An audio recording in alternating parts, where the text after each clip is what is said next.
बच्चों, कैसे हैं आप लोग। आशा करती हूँ कि आप सभी अच्छे होंगे। बच्चों, शुरू करते हैं आज का अध्याय भोला राम का जीव। यह एक हास्य व्यंग है।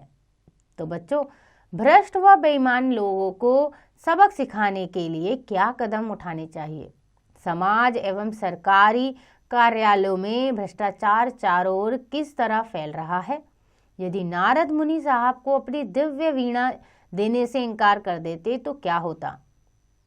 हम भ्रष्टाचार को किस प्रकार समाप्त करते हैं या कर सकते हैं।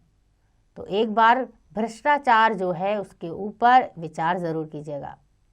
आज का पाठ परिचय है। प्रस्तुत पाठ भ्रष्टाचार पर आधारित एक हास्य व्यंग्यात्मक लेख है। इस लेख में लेखक ने बताया है कि भ्रष्टाचार समाज में फैला एक ऐसा जहर है जो व्यक्तियों और देश के मूल्यों को नष्ट कर देता है। मनुष्य का गिरता आत्म मूल्य केवल उस व्यक्ति का नहीं है जो रिश्वत ले रहा है, बल्कि उस व्यक्ति का भी है जो इसे देता है। यह देश के सामाजिक, आर्थिक और राजनीतिक रूप से सभी पहलुओं के विकास को प्रभावित करता है। तो आइए जानते हैं एक ऐसा हास्य व्यंग जो निर्धारित है भ्रष्टाचार पर। ऐसा कभी नहीं हुआ था। धर्मराज लाखों वर्षों से असंख्य जीवों को कर्म और सिफारिश के आधार पर स्वर्ग या नरक में निवास स्थान अलॉट करता आ रहे हैं, पर ऐसा कभी नहीं हुआ था। सामने बैठे चित्रगुप्त बार बार चश्मा पोंछ, बार बार पन्ने पलट, रजिस्टर पर रजिस्टर देख रहे थे। गलती पकड़ में नहीं आ रही थी। आखिर उन्होंने खींचकर रजिस्टर इतनी जोर से बंद किया कि मक्खी चपेट में आ गई। उसे निकालते हुए वो बोले, महाराज रिकॉर्ड सब ठीक है। भोला राम के जीव ने 5 दिन पहले देह त्यागी और यमदूत के साथ इस लोक के लिए रवाना भी हुआ, पर यहाँ अभी तक नहीं पहुंचा। धर्मराज ने पूछा, और वह दूत कहाँ है। महाराज वह भी लापता है। उसी समय द्वार खुले और एक यमदूत बड़ा बदहवास वहां आया। उसका मौलिक कुरूप चेहरा परिश्रम, परेशानी और भय के कारण और भी विकृत हो गया था। उसे देखते ही चित्रगुप्त जी चिल्ला उठे, अरे तू कहाँ रहा इतने दिन। भोला राम का जीव कहाँ है। यमदूत हाथ जोड़कर बोला, दया निधान, मैं कैसे बतलाऊं कि क्या हो गया। आज तक मैंने धोखा नहीं खाया था, पर भोला राम का जीव मुझे चकमा दे गया। 5 दिन पहले जब जीव ने भोला राम की देह को त्यागा, तब मैंने उसे पकड़ा और इस लोक की यात्रा आरंभ की। नगर के 12 ज्यों ही मैं उसे लेकर तीव्र वायु तरंग पर सवार हुआ, त्यों ही वह मेरे चुंगल से छूटकर न जाने कहाँ गायब हो गया। इन 5 दिनों में मैंने सारा ब्रह्मांड छांट डाला, पर उसका कहीं पता नहीं चला। धर्मराज क्रोध से बोले, मूर्ख, जीवों को लाते लाते बूढ़ा हो गया, फिर भी एक मामूली बूढ़े आदमी के जीव ने तुझे चकमा दे दिया। यानी कि धर्मराज गुस्सा हुए यमदूत पर कि तुझे बोला था कि भोला राम के जीव को साथ लेकर आना, लेकिन तू लाया ही नहीं। दूत ने सिर हिलाकर यानी सिर झुकाकर कहा, महाराज मेरी सावधानी में बिल्कुल कोई कमी नहीं थी। मेरे अभ्यस्त हाथों से अच्छे अच्छे वकील भी नहीं छूट सके, पर इस बार तो कोई इंद्रजाल ही हो गया। उसी समय कहीं से घूमते घूमते नारद मुनि वहां आ गए। धर्मराज को गुमसुम बैठे देखकर बोले, क्यों धर्मराज, कैसे चिंतित बैठे हो। क्या नरक में निवास स्थान की समस्या अभी हल नहीं हुई। धर्मराज ने कहा, वह समस्या तो कब की हल हो गई। नरक में पिछले सालों में बड़े गुणी कारीगर आ गए हैं। कई इमारतों के ठेकेदार हैं जिन्होंने पूरे पैसे लेकर रद्दी इमारतें बनाई। बड़े बड़े इंजीनियर भी आ गए हैं जिन्होंने ठेकेदारों से मिलकर पंचवर्षीय योजनाओं का पैसा खाया।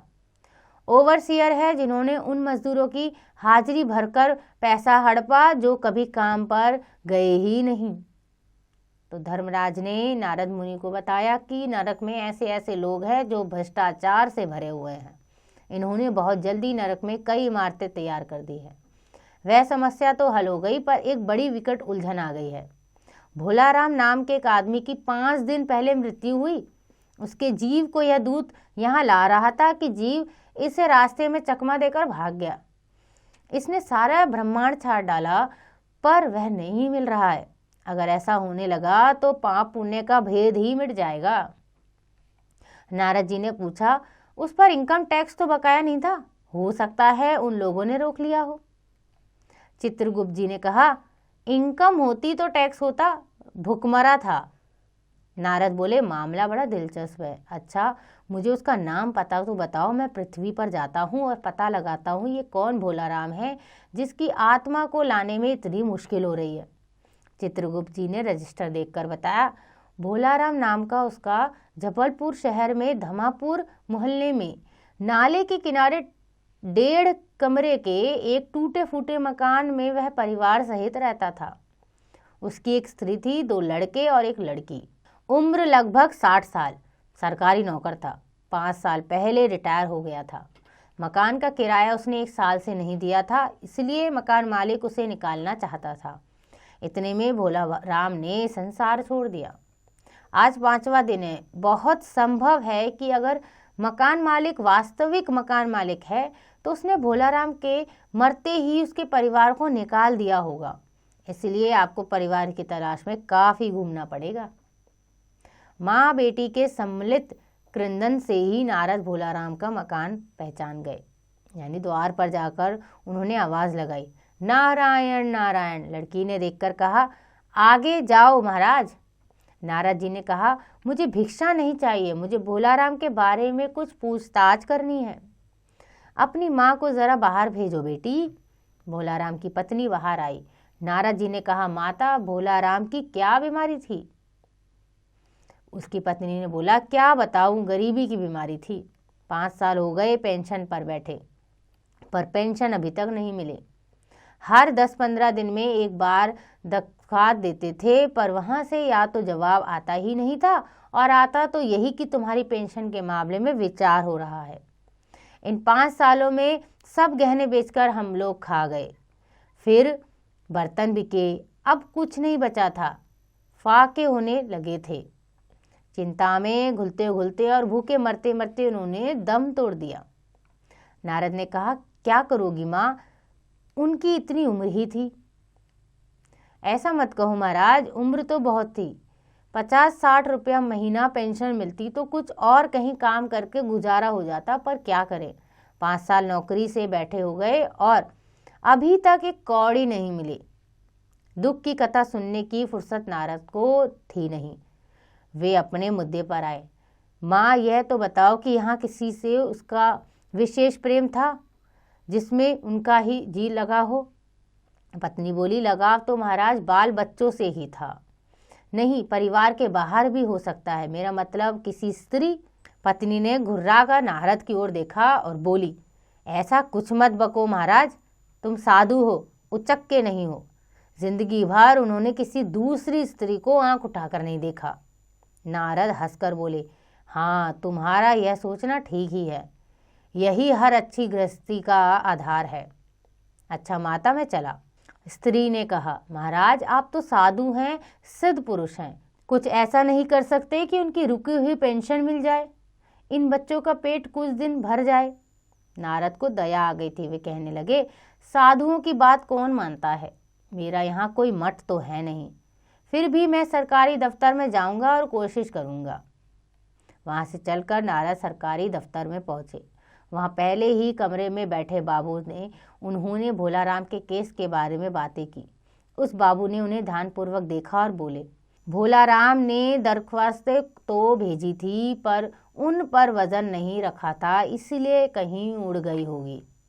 नारद ने कहा, भाई यहाँ बहुत से पेपर वेट तो रखे हैं, इन्हें क्यों नहीं रख दिया? बापू हंसा, आप साधु हैं, आपको दुनियादारी समझ में नहीं आती। दरख्वास्तें पेपर वेट से नहीं दबती। खैर, आप उस कमरे में बैठे बाबू से मिलिए। नारद दूसरे बाबू के पास गए। उसने तीसरे के पास भेजा, तीसरे ने चौथे के पास, चौथे ने 5वें के पास। जब नारद 25-30 बाबुओं और अफसरों के पास घुमाए, तब एक चपरासी ने कहा, महाराज आप क्यों इस झंझट में पड़ गए? आप अगर साल भर भी यहाँ चक्कर लगाते रहे तो भी काम नहीं होगा। आप तो सीधे बड़े साहब से मिलिए, उन्हें खुश कर लिए और अभी काम हो जाएगा।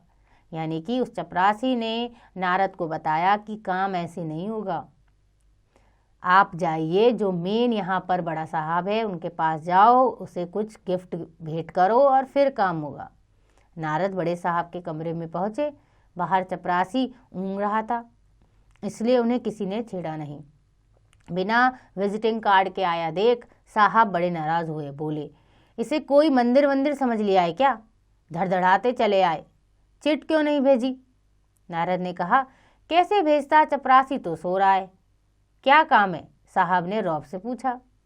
नारद ने भोलाराम का पेंशन केस बताया। साहब बोले, आप हैं वैरागी, दफ्तरों की रीति रिवाज नहीं जानते। असल में भोलाराम ने गलती की। भाई, यह भी एक मंदिर है, यहाँ भी दान पुण्य करना पड़ता है। आप भोलाराम के आत्मे मालूम होते हैं। भोलाराम की दरख्वास्तें उड़ रही हैं, उन पर वजन रखिए। नारद ने सोचा कि फिर यहाँ वजन की समस्या खड़ी हो गई। साहब बोले, भाई सरकारी पैसे का मामला है, पेंशन का केस 20 दफ्तरों में जाता है, देर लग जाती है। 20 बार एक ही बात को 20 जगह लिखना पड़ता है, तब पक्की होती है। जितनी पेंशन मिलती है उतनी ही स्टेशनरी लग जाती है। हाँ, जल्दी भी हो सकता है, मगर साहब रुकें। नारद ने कहा, मगर क्या? साहब ने कुटिल मुस्कान के साथ कहा, मगर वजन चाहिए। आप समझे नहीं। जैसी आपकी ये सुंदर वीणा है, मेरी लड़की गाना बजाना सीखती है, यह मैं उसे दे दूंगा। साधु संतों की वीणा से तो और अच्छे स्वर निकलते हैं। नारद अपनी वीणा छीनते देख जरा घबराए, पर फिर संभलकर उन्होंने वीणा टेबल पर रखकर कहा, ये लीजिए, अब जरा जल्दी उसकी पेंशन का ऑर्डर निकाल दीजिए। साहब ने प्रसन्नता से उन्हें कुर्सी दी, वीणा को एक कोने में रखा और एक घंटी बजाई। चपरासी हाजिर हुआ। साहब ने हुक्म दिया, बड़े बापू से भोलाराम के केस की फाइल लाओ। थोड़ी देर बाद चपरासी भोलाराम की 100-150 दरख्वास्तों से भरी फाइल लेकर आया। उसमें पेंशन के कागजात भी थे। साहब ने फाइल पर नाम देखा और निश्चित करने के लिए पूछा, क्या नाम बताया साधु जी आपने? नारद समझे कि साहब कुछ ऊंचा सुनते हैं, इसलिए जोर से बोले, भोलाराम।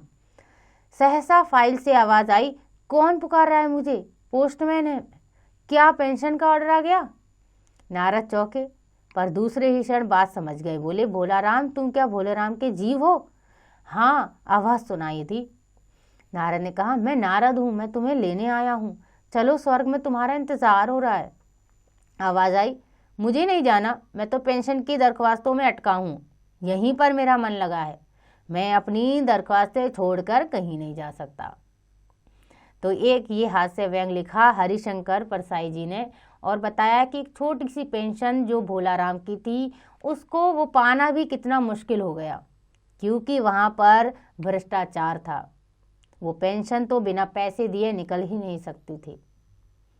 तो ये एक छोटा सा हास्य व्यंग था जिसमें भ्रष्टाचार के बारे में बताया गया। तो बच्चों, भ्रष्टाचार का मतलब ही यही है, ये एक ऐसा जहर है जो दिखाई तो नहीं देता, लेकिन अंदर ही अंदर सबको मार देता है। आइए पढ़ते हैं लेखक परिचय। हरिशंकर परसाई का जन्म 22 अगस्त 1924 को मध्य प्रदेश के होशंगाबाद जिले में हुआ था। कुछ वर्ष अध्यापन करने के बाद इन्होंने जीवन पर्यंत स्वतंत्र लेखन किया। इन्होंने वसुधा नामक पत्रिका का संपादन भी किया। इन्हें व्यंग लेखन के लिए साहित्य अकादमी से पुरस्कृत किया गया। ये हिंदी के पहले रचनाकार हैं जिन्होंने व्यंग को विधा का दर्जा दिलवाया। सदाचार का ताबीज, तट की खोज, वैष्णव की फिसलन, पगडंडियों का जमाना, बेईमानी की परत, ठिठुरता हुआ गणतंत्र आदि इनकी प्रमुख कृतियां हैं। 10 अगस्त 1995 को हिंदी के इस प्रसिद्ध लेखक और व्यंग्यकार ने अंतिम सांस ली। तो ये थे लेखक हरिशंकर परसाई जी। आशा करती हूँ कि आपको यह अध्याय समझ आ गया होगा। इसका अभ्यास आप स्वयं कीजिएगा।